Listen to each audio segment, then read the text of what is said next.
Thousands lined the streets to pay their respects for the soldier who made the ultimate sacrifice. Tonight on Star City News, we're bringing you team coverage as the state comes together to honor the fallen hero.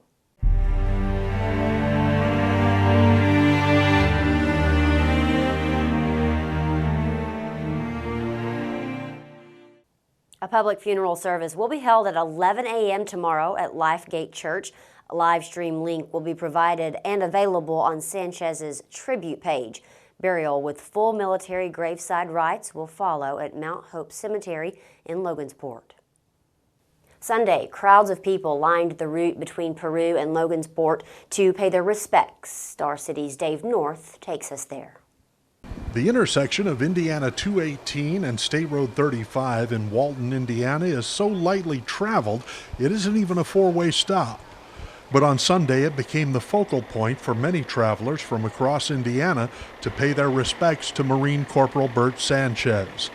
Will WICKLAND drove 3 hours from Bloomington. I just felt I had to do my due diligence to come up all this way and show my respects and honor them. Steve Bartley rode with a group of 6 other motorcyclists from American Legion Post 145 in Avon. We support those who serve.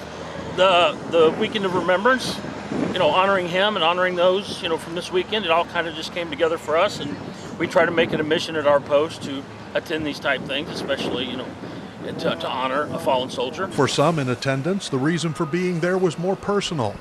Les Harden and his wife traveled from Kokomo. 51 years ago, when I was a 15-year-old, I lost my brother, who was an Indiana State Trooper, who was killed in the line of duty.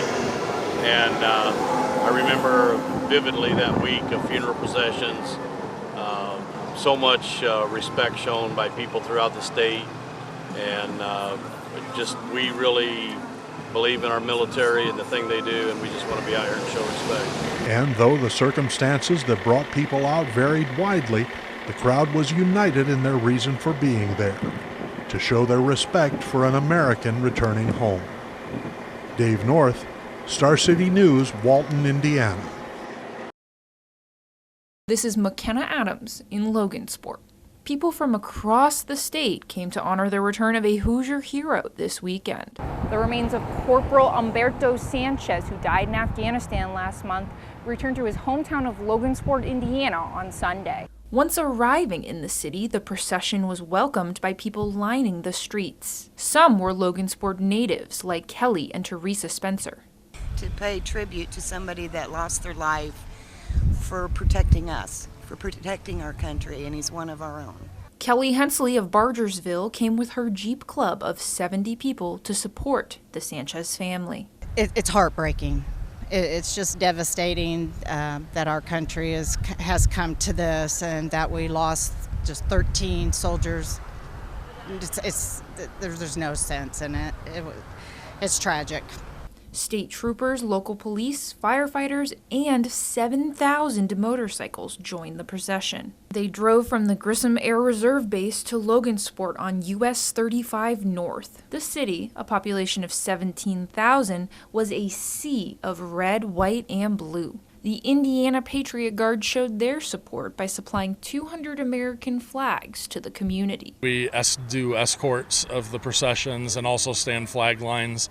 Today we're supplying flags for the community to hold as the procession goes by.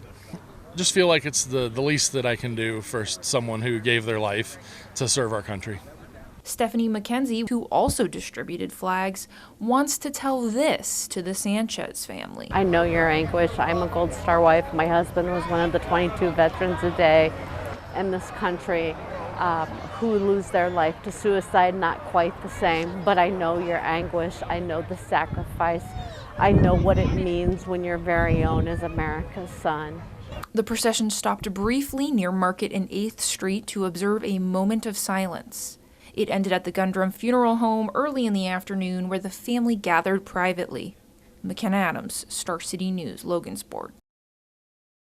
Governor Holcomb is directing flags to be flown at half-staff to honor the life of Corporal Sanchez. Flags should be flown at half-staff from sunrise until sunset tomorrow.